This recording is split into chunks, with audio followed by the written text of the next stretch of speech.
પહેલગામ હુમલાને લઈને ગૃહ મંત્રાલયમાં ઉચ્ચ સ્તરીય બેઠક, જેમાં ગૃહ સચિવ અને બીએસએફના ડીજી બેઠકમાં જોડાયા છે। એનએસજી, સીઆરપીએફ, સીઆઈએસએફ અને એસએસબીના અધિકારીઓ પણ આ બેઠકમાં હાજર છે। આતંકી હુમલા બાદ ભારત મોટી કાર્યવાહીની ફિરાકમાં લાગી રહ્યું છે। ગૃહ સચિવ અને બીએસએફના ડીજી આ બેઠકમાં હાજર। ઉચ્ચ સ્તરીય બેઠકનો ધમધમાટ શરૂ થઈ ચૂક્યો છે, તો સાથે જ મોટી કાર્યવાહીની ફિરાકમાં ભારત। આતંકી હુમલા બાદ ભારત મોટી કાર્યવાહીની ફિરાકમાં હોય, ગૃહ મંત્રાલયમાં ઉચ્ચ સ્તરીય બેઠકનો દોર શરૂ થઈ ચૂક્યો છે।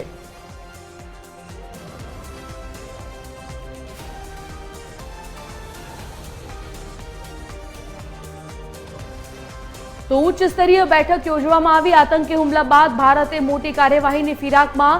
આપને જણાવી દઈએ કે આતંકી હુમલા બાદ બેઠકોનો ધમધમાટ શરૂ થઈ ચૂક્યો છે। ગૃહ સચિવ અને બીએસએફના ડીજી આ બેઠકમાં જોડાયા। એનએસજી, સીઆરપીએફ, સીઆઈએસએફ અને એસએસબીના અધિકારીઓ પણ આ બેઠકમાં સામેલ છે।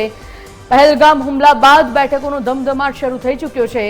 આ બેઠક બાદ ફરી એકવાર ભારત મોટા નિર્ણય લઈ શકે છે।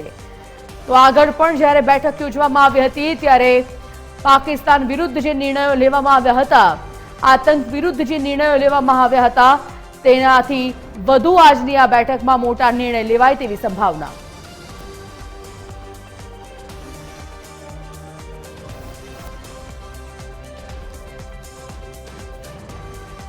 फोन लाइन पर संवाददाता वैभव श्रीवास्तव जोड़ाई गया है। वैभव, क्या जानकारी?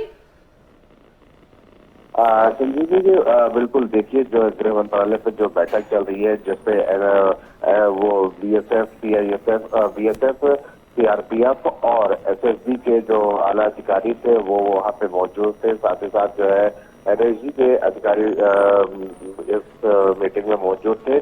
कहीं न कहीं कई अहम चीजें जो है निकल के सामने आ रही है, क्योंकि जिस तरह से अगर भारत पाकिस्तान के बीच में अगर युद्ध होता है तो आंतरिक सुरक्षा किस तरह से होगी, आगे की रणनीति क्या होनी चाहिए, और साथ ही साथ क्योंकि जम्मू और कश्मीर के जो है 47 जो है जो टूरिस्ट प्लेस है उन सभी को बंद कर दिया गया। ऐसे स्थिति में सुरक्षा व्यवस्था किस तरह से चाक चौबंद होनी चाहिए, क्योंकि बीएसएफ और एसएसबी लगातार जम्मू और कश्मीर जो है वहां पे डिप्लॉय है। तो ऐसे स्थिति में सुरक्षा व्यवस्था और चाक चौबंद करने की बात की गई है। साथ ही साथ कई कंपनियों को ऐसे भी जानकारी मिल रही है कि बीएसएफ की कई कंपनियों को डिप्लॉय भी किया जा सकता है। हालांकि अभी तक ये स्पष्ट नहीं किया गया है कि कितनी कंपनियों को डिप्लॉय किया जाएगा, लेकिन जिस तरह से ये मीटिंग चल रही है, मीटिंग दौर जारी है और कल भी 4 अहम मीटिंग होने वाली है दिल्ली में, जो पीएम मोदी, गृह मंत्री अमित शाह और राजनाथ सिंह के बीच होने वाली है। तो ऐसे में कई